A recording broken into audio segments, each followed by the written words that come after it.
Bo-Katan es un personaje de Star Wars que ya había aparecido previamente en series animadas como Clone Wars y Star Wars Rebels, y con la cual nos encontramos ahora en la exitosa serie El Mandalorian, protagonizada por Pedro Pascal.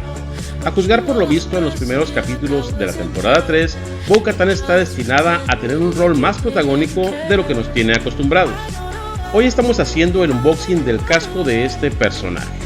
Aquí tenemos la caja, ya tiene tiempo en tiendas, pero el precio generalmente es bastante elevado. Hoy pudimos encontrarla con algo de descuento, entonces decidimos adquirir esta pieza que se suma a la colección de cascos que tenemos ya, tanto de Marvel como de personajes de Star Wars. Bueno, vamos a quitar exceso de cartón que viene por aquí. Aquí está el casco, viene perfectamente envuelto en papel y con bastante cinta.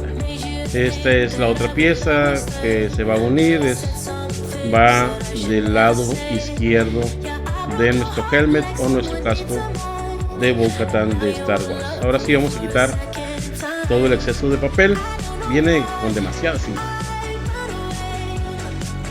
Bueno, creo que tendré que apoyarme con una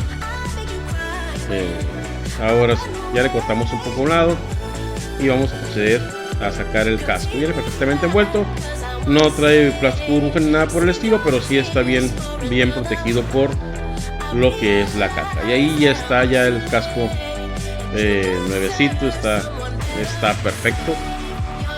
Tiene muy bonitos colores, muy bonito acabado. Aquí colocamos ya el chunche en el lado izquierdo.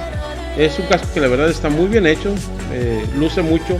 Es para un personaje femenino y encontraremos a ver quién se lo quiere poner.